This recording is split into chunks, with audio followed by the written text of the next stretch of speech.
Hello, my Cancer rising moon, sun, and stelliums. Welcome back to my YouTube channel. My name is Teri Hunter. I'm an intuitive astrologer, angel therapy practitioner, Reiki master, and empowerment coach. And I'm here today to talk about September 2022, a general horoscope for you of some points that are coming up that I think are kind of interesting and add to all the fun we've been having over the last few years. So, Cancer.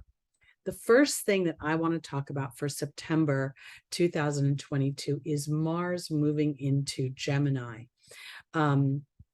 Mars will enter its pre-shadow period approximately September 3rd at 8 degrees Gemini. As I was doing my research of the transits, I was noticing a little bit of a theme with the 8 degrees. And the 8th degree is the Scorpion degree. It is a transformation degree. It is a degree where one thing must end so another thing can grow. And oftentimes it feels like it's the end of some sort of illusion or maybe a disempowering way of being that didn't allow for the full manifestation to grow. So let me kind of back the bus up here. Mars is a planet of assertion, of aggression. It's known as the warrior planet. It's also the planet of heroes, of courage, of bravery, of fortitude.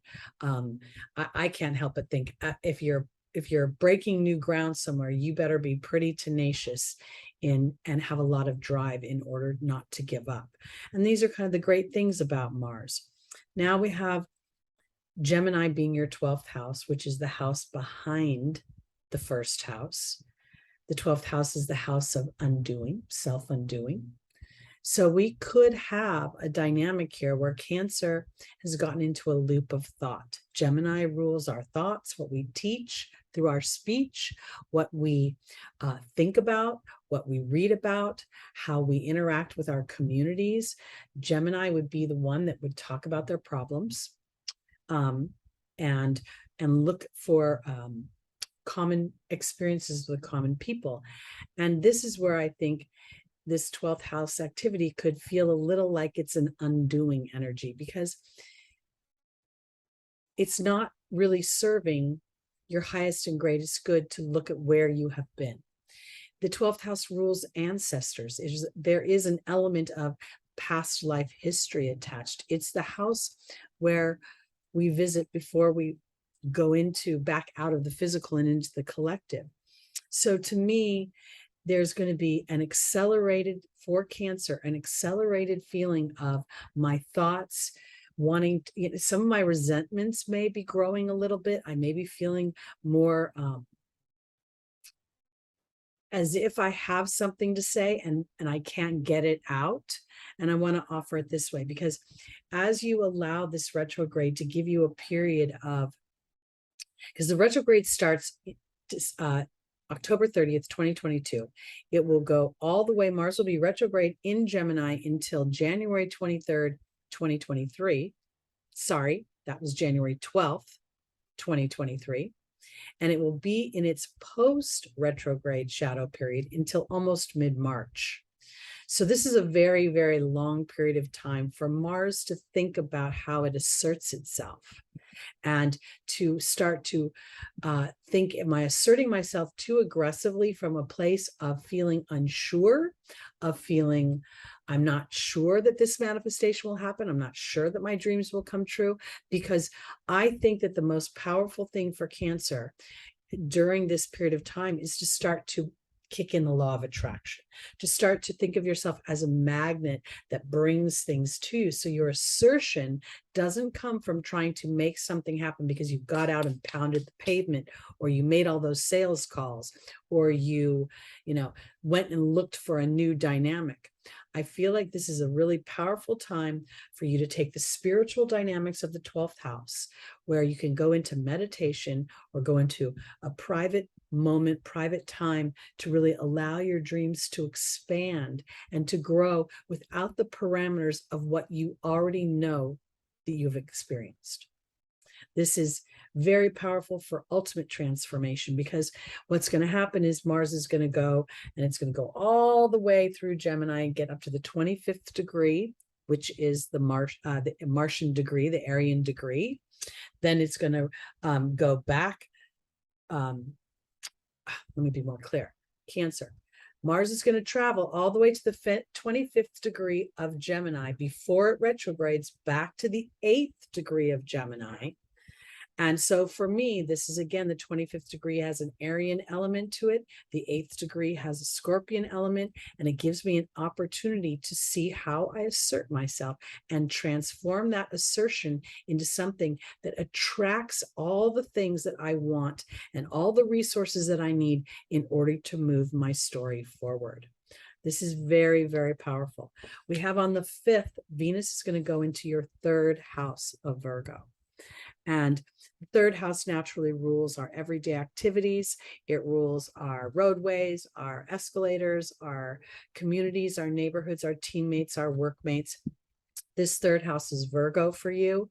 So again, I think you're going to get an opportunity to see how you're interacting with others. It also represents siblings, can represent cousins, people in extended family. And I feel as if when Venus moves into Virgo, this is going to be an opportunity for Cancer to assess and to look at, how am I taking care of my mental health? How am I taking care of my stress? Am I deferring? Oh, I'll take care of myself later, because now we have Mars in your 12th house, which is the house behind the house of self. So it is a little bit of a challenge when you have planets in the 12th house to have them assert themselves forward. Now, this is a transit, so this is giving you an opportunity to reflect and then take that into the next phase of your creation. Because as you start to see Venus ruling my self-worth, ruling my money, ruling my possessions, you may start to actually see yourself being a more valued member of your teams, of your neighborhoods, of your communities, and how you feel when you're asserting yourself in Virgonian energies, because you may see that when you put the emphasis on yourself, it allows those around you to be more supportive to you, and also not to feel any sort of obligation to reciprocate any support you're giving to them. Okay, so we've got Venus in Virgo, we've got Mars running around in Gemini right now, and then we start the Mercury retrograde. So Cancer, the Mercury retrograde for you is going to start in Libra, your 4th house, and then it's going to go into your 3rd house of Virgo. The 4th house is the house of home. Again, there's nurturing. When we put the Libra element, we want peace, and we want harmony, and we want cooperation. We want fuzzy, nice pillows and yummy, good smelling candles and all sorts of things that make us feel at home. So I think for my Cancers, there's going to be an opportunity for you to really review and reflect, and then transform how you nurture yourself, and to see that self-nurturing as an example for those that you are currently or want to physically nurture, whether it be your family, your friends, because we got fourth house and 3rd house here back and forth. 3rd house is a social sign, friends, networks of friends, and then the 4th house being that home and that patriotic energy as well. So when we see Mercury start its retrograde on the 9th, it will retrograde all the way into Virgo at the beginning of October. It will go all the way till the 2nd of October, where it will retrograde at 24 degrees Virgo. So, and what I want to say about that is, I'm kind of jumping ahead, but it kind of makes sense to me, because on the 29th, Venus is going to move into Libra, but on the same day, that Mercury retrograde is going to be making an opposition to Pisces. Neptune retrograde, 23 degrees Pisces. This is going to be an opportunity for rose-colored glasses to come off, for there to be a real empowered and rooted spiritual practice that comes into play as a result of whatever created the tearing off of the rose-colored glasses, because Mercury is also making a trine to Pluto and Capricorn that day. And this is an opportunity to rise like the phoenix, as I have an epiphany that I, as the Cancer, may be contributing to my experience because I'm thinking about it over and over and over again.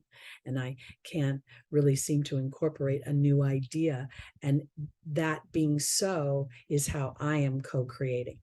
So I feel as if it's super important for Cancer this month to be sort of gentle and observatory of your own thought process. Judging it or criticizing it is not really going to bring any fresh energy to the situation. It's more a gentle observation that allows you an opportunity to move from assertion or to a pushing out energy to then a receiving energy. Of all the signs, Cancer is the most receptive, as it sits at the bottom of the zodiac, holding the whole zodiac up. It's like a cup. So I want to offer that to you. We will see the sun move into Libra on the 22nd. I think I said on the 23rd, Mercury will go back into Virgo. By the 29th, it will be making the opposition to Neptune and the trine to Pluto. So we're going to end the month with quite a bang. And I will be doing a new moon video on when we get closer to the Libra new moon. So that's it for my Cancers. There's a little bit of a challenge, I think, with the Mars retrograde in the 12th house, because you may initially doubt your actions, but I think if you can kind of dig deep and allow yourself some private time, some meditation time to really reflect on how willing you are to be a hero in your own life and to brave yourself into new spiritual concepts that lay a strong foundation for a new chapter to begin as we move forward into the age of Aquarius. All right, that's it for September 2022 for my Cancers, Moon, Rising, Sun, and Stelliums. I'll be back. Thanks for watching. Please like, please subscribe, and please join me on Sunday mornings, 11 a.m. Pacific time, for our live stream where we go through the transits of the week and the angels give us advice on how to traverse those transits to the highest vibration. Thank you so much for watching, everybody.